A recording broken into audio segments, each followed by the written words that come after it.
राधे। आप सभी का रिएक्शन विद टू सिस्टर में हार्दिक हार्दिक अभिनंदन है। और कल है नवरात्रि, चैत नवरात्रि, तो आप सभी को नवरात्रि की हार्दिक हार्दिक शुभकामनाएं। और कितने लोग कल व्रत रखने वाले हैं ये कमेंट करके बताइएगा। और मेरा आप लोग से रिक्वेस्ट है कि जिनसे ना रहा जाए पूरा दिन भूखे वो ना रहे, जिनसे रहा जाए वही रहे भूखे। क्योंकि भूखे रहना मतलब इससे ये नहीं, तो बहुत लोग बोलते हैं कि भूखे रहने से अगर भगवान खुश होते हैं तो भिखारी सबसे ज्यादा अमीर होता है। भूखे रहने से भगवान खुश नहीं रहते हैं। भगवान का तो आप सिर्फ नाम ले लीजिए, भगवान उससे खुश रहते हैं। भगवान तो ये भी नहीं बोलते कि आप पूजा पाठ कीजिए। भूखे हम इसलिए रहते हैं कि जैसे इंसान के शरीर को आराम चाहिए होता है, वैसे ही इंसान के पेट को भी आराम चाहिए होता है। तो और पूरा कोई भूखा नहीं रहता है, ये नहीं कि सिर्फ पानी पी के रहते हैं। फल वगैरह खाते हैं, उस दिन क्या होता है, पेट को आराम मिलता है, जिससे कि अगला दिन पेट अच्छे से काम करे, जिसकी वजह से एसिडिटी ना हो। इसके लिए भूखे लोग रहते हैं। तो हमारे पूर्वजों ने जो हमारे सनातन धर्म में जो नियम बनाए हैं वो बहुत सोच समझ के बनाए हैं। कुछ लोग बोलते हैं अंधविश्वास, ये अंधविश्वास नहीं है, साइंस भी है। प्रैक्टिकली आप सोचिए तो इससे ये होगा कि मतलब हमारा पहले बात कि हमारा पेट ठीक रहेगा, दिमाग भी शांत रहेगा और पूजा का पूजा हो जाएगा। और नवरात्रि का मतलब ये नहीं कि आप व्रत है तो दिन भर खाते पीते रहे कि मैं व्रत हूँ, मैं व्रत हूँ। व्रत रहने का मतलब ये हुआ कि आप उस दिन ज्यादा से ज्यादा भगवान में ध्यान लगाए, उनका नाम जप करें, उनको याद करें, ये होता है व्रत। ना कि आप व्रत रख ली 9 दिन का और फिर केला सेव संतरा खाती रही तो उसको व्रत नहीं माना जाएगा, वो निष्फल हो जाएगा।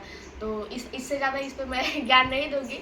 हम बात करेंगे आज कि ममता जी, हमारी जो ममता बनर्जी जी हैं, वो गई थी लंदन और लंदन में जाके भाषण दे रही थी। तो वहाँ के लोगों ने पोस्टर लिया और बोला कि गो बैक दीदी, गो बैक इंडिया।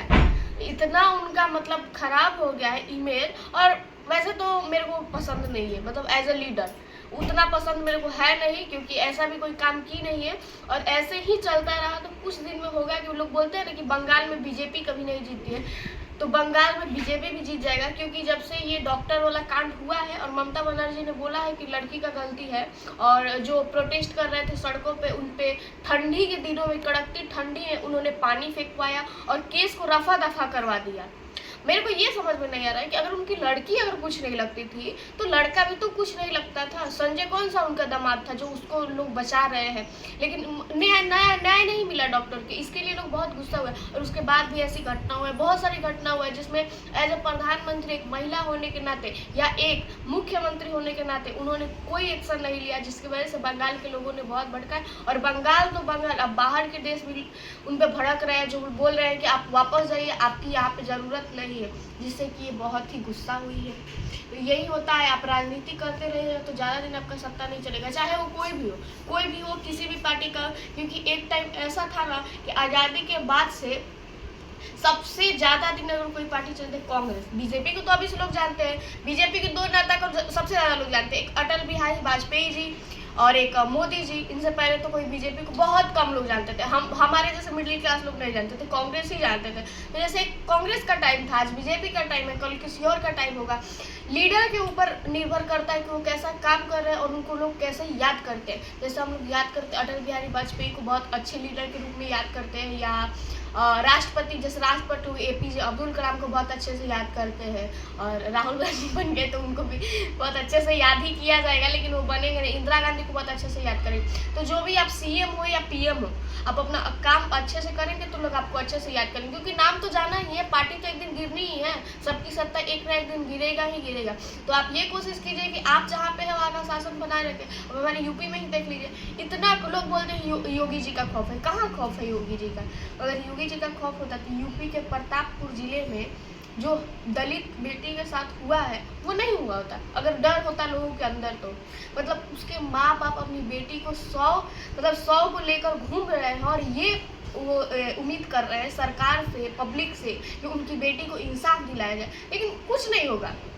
क्योंकि इस देश का कानून इतना कमजोर है ना कि एक अपराधी को उसके अपराध का सजा नहीं दिला सकती। सिर्फ ये उन लोगों के लिए है जिन्होंने कुछ नहीं किया है, छोटे मोटे काम करते उन लोगों के लिए या सिर्फ भाषणबाजी के लिए अच्छा लगता है कि कानून ये फिर भी कुछ लोग कानून का मारा जप रहे कि हमारे। और ये सबसे ज्यादा जो लोग बोलते हैं ना, कलम उठाओ, संविधान पे देश चलेगा। मैं लिख के देती हूँ ना, 100 में से 99% लोग ऐसे हैं जो बोलते हैं संविधान से, उन्होंने संविधान का पहला पन्ना भी नहीं देखा। वो ये भी नहीं जानते हैं कि संविधान में कितने अनुच्छेद होते हैं, संविधान में कितना पेज है, कौन सा आर्टिकल कहाँ लिखा हुआ है, कुछ नहीं जानते। वो बस एक सीख लिए कि संविधान के हिसाब से ही देश चल रहा है। और देश चल रहा है तो आप 75 साल से देख लीजिए कितना क्राइम हो रहा है। और सबसे ज़्यादा इस देश में अगर क्राइम होता है तो औरतों के ऊपर होता है। एक आदमी आज कट गया, ड्राम के ऊपर लोग मजाक बना रहे हैं। जो कटा होगा उसके परिवार से पूछिए कि उसको कितना दुख हुआ होगा। तो एक आदमी मर गया तो पूरा समाज डरा हुआ है, या पूरे समाज में खलबली मची। औरतें कितने साल से डर रही है, वो हुआ तब तक, वो हो गया तब तक ममता का हुआ। बहुत सारी औरतें जान से तो जा ही रही है, इज्जत से भी जा रही है समाज में। और फिर भी समाज ऐसा है कि नवरात्रि में 9 दिन माता को पूजने वाला ये समाज, दिवाली में लक्ष्मी जी को पूजने वाला ये समाज, उन्हीं के वंश को अगर उसके साथ गलत हो जाए तो उसी के लिए उसको गलत ठहराते हैं, ना कि उस आदमी को गलत ठहराएंगे। और आप आके जो बोलते हैं कि संविधान से चलिए, संविधान से ही देश चल रहा है पिछले 75 साल से। और मैं बता रही हूँ, कलंक है ऐसा संविधान, बहुत कमजोर है ऐसा संविधान, जो एक अपराधी को उसके अपराध का सजा नहीं दिलवा सकती, और एक निरपराध जिसके साथ अपराध होता है उसको इंसाफ नहीं दिलवा सकती। तो ऐसे संविधान का होना या ना होना कोई मायने नहीं रखता है। जैसे निर्भया हत्याकांड में हुआ, ममता में हुआ, ऐसे ये लोग अगर पकड़े भी जाए ना तो छूट ही जाएंगे। भले इनका नेता से कोई कनेक्शन हो या ना हो, लेकिन ये लोग छूट ही जाएंगे। तो भाई मेरा यही रिक्वेस्ट है कि औरतों, आपके लिए कोई नेता, कोई सेलिब्रिटी, कोई समाज सुधारक कोई नहीं खड़ा होने वाला। इवन आपके फैमिली भी आपके लिए खड़ी नहीं होगी। एक बात याद रखें, आप लोगों को अपनी रक्षा खुद ही करना है। थोड़ा ये जो फ्रीडम आप लोग कपड़े, मेकअप और अपने हिसाब से लाइफ, एक्ट्रेस का जो आप लोग लाइफ मांग रही है ना कि मैं अपने हिसाब से कपड़ा पहनूंगी, मैं अपने हिसाब से वीडियो बनाऊंगी, इस पर से थोड़ा सा ध्यान हटा के खुद को बनाने में ध्यान दीजिए कि कैसे आप बने ताकि कोई आपका गलत